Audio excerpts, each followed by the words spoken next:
ఆంధ్రప్రదేశ్లో ఎన్నికల రోజు ఆ తర్వాత జరిగిన హింసాత్మక ఘటనపై ఈసీ సీరియస్ అయింది. ఐజీ వినీత్ బ్రిజ్లాల్ నేతృత్వంలో హింసాత్మక ఘటనలపై దర్యాప్తు జరగనుంది.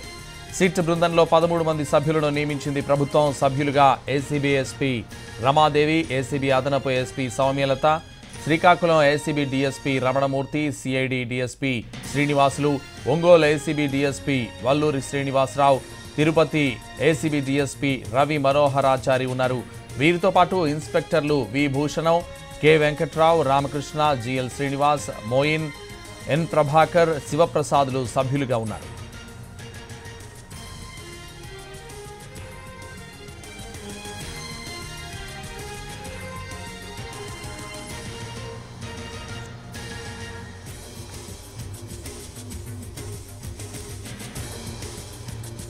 ఆంధ్రప్రదేశ్లో ఎన్నికల రోజు ఆ తర్వాత జరిగిన హింసాత్మక ఘటనపై ఈసీ సీరియస్ అయింది.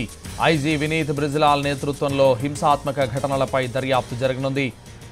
సిట్ బృందంలో 13 మంది సభ్యులను నియమించింది ప్రభుత్వం. ఇదే విషయానికి సంబంధించి మరింత సమాచారం మా ప్రతినిధి పిఎంఆర్ చంద్రశేఖర్ అందిస్తారు. చంద్రశేఖర్.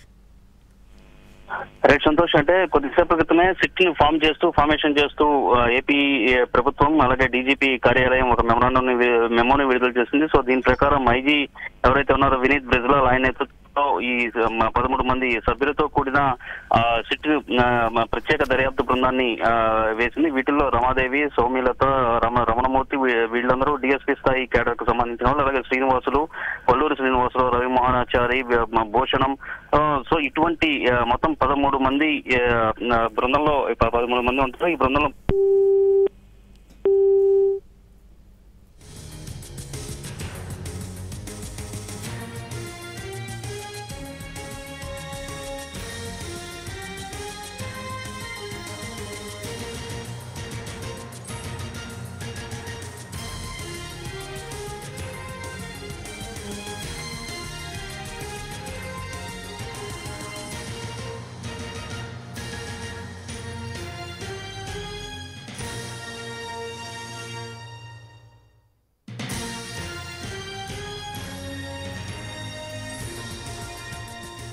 ఆంధ్రప్రదేశ్లో ఎన్నికల రోజు ఆ తర్వాత జరిగిన హింసాత్మక ఘటనపై ఈసీ సీరియస్ అయింది.